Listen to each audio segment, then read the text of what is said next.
कैसी प्रभु की है प्रभुताई, दुनिया समझ नहीं पाई।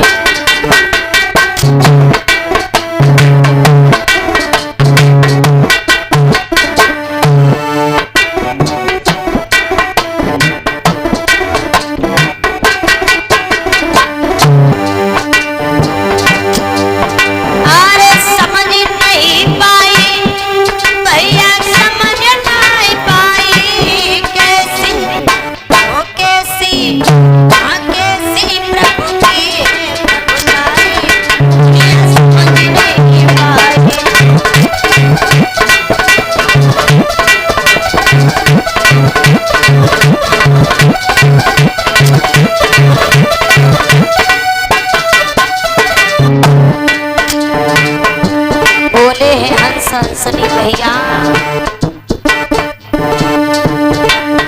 अरे धीरज धरो करो मत चिंता, युक्ति समझ में आई।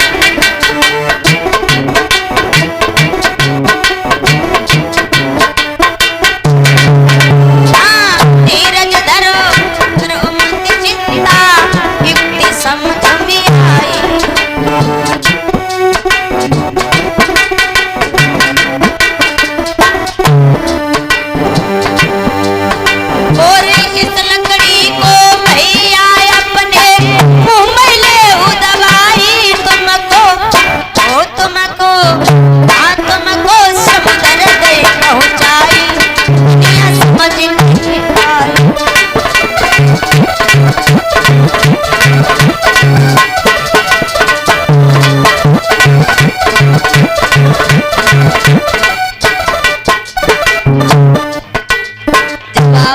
भैया सुनो, आप इस लकड़ी को मुंह में अपने दबा लो, मैं तुम्हें समुद्र में पहुंचा दूंगा।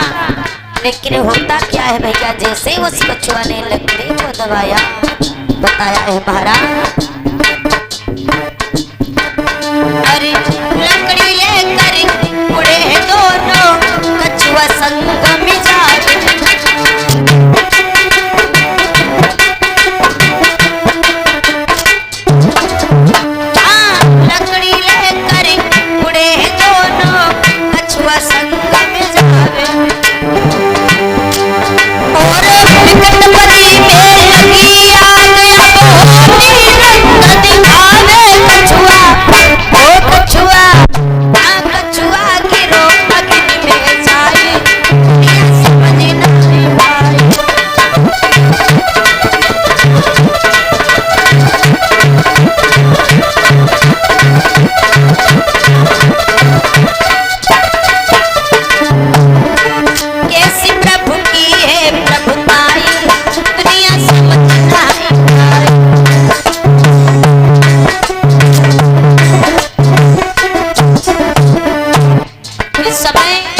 कछुआ को लेकर के जा रहे हैं, रास्ते में एक जंगल पड़ा, जिस जंगल में आग लग गई थी। लेकिन कछुआ उसी आग की लपटों को नहीं सहन कर पाया, तो कछुआ उसी अग्नि में, उसी आग में गिर गया। पीछे पीछे वो चील आ रही थी, एक जब चील आ रही थी, गुस्से में आकर के बोली है हंस और हंसनी से क्या, अरे पीछे पीछे उड़ी चीलिया है गुस्सा में भारी।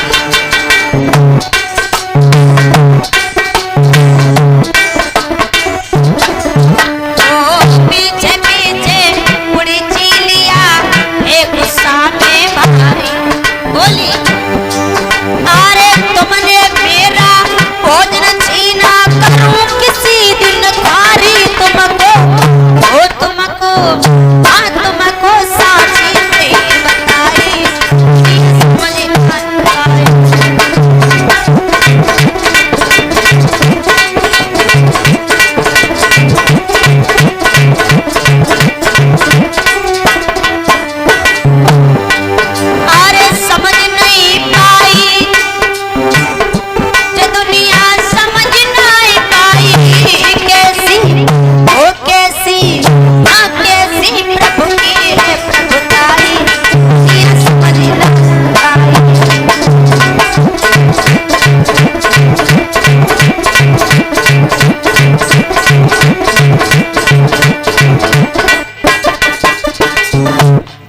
जिस समय मेरे भक्तों जब हंस और हंसनी उस लकड़ी को लेकर के गए, जवाब दिया भैया ये लकड़ी तुम अपने मुंह में दबाओ, मैं तुम्हें समुद्र में पहुंचा दूंगा।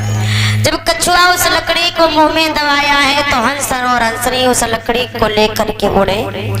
कछुआ भी साथ में जा रहा है। जब उस रास्ते में जंगल में आग लगी हुई थी तो आग की लपटें आकाश को छू रही थी, तो कछुआ उस आग की लपटों को नहीं सहन कर पाया, उसी जंगल में उसी अग्नि में गिर गया। और जो ये पीछे पीछे एक चील उड़ती आ रही है, उसने गुस्से में आकर के हंस और हंसनी से कहा कि तुमने मेरा भोजन छीना है, इसलिए ये बदला मैं तुमसे अगले जन्म में अवश्य निकालूंगी। आज मेरे भैया उसी समय हंस और हंसनी ने जब ये दृश्य देखा, कछुआ जब उस अग्नि में गिर गया तो हंस हंसनी भी उसी अग्नि में गिर करके खत्म हो गई। और पीछे पीछे वो चील आ रही थी, चील भी उसी अग्नि में जल करके भस्म हो गई। जब चारों वहीं पर जल करके भस्म हुए तो मेरे भैया आइए अब देखते हैं इस हंस और हंसनी और उस कछुआ ने कहाँ जन्म लिया। मेरे भैया श्री सुखदेव जी कहते हैं राजन परीक्षित और उस चील ने कहाँ जन्म लिया है।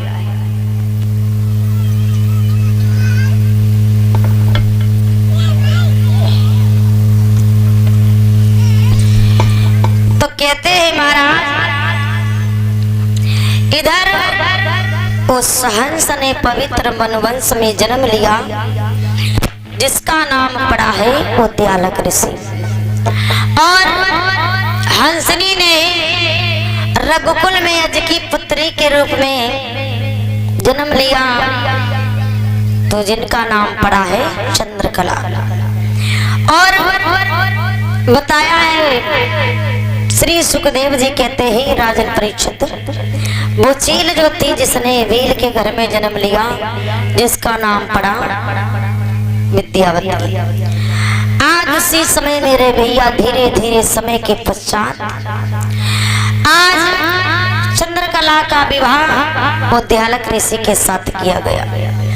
जब उद्यालक ऋषि के साथ में विवाह किया गया धीरे धीरे समय के पश्चात चंद्रकला को एक पुत्र की प्राप्ति हुई जिसका नाम रखा गया नासकेतु।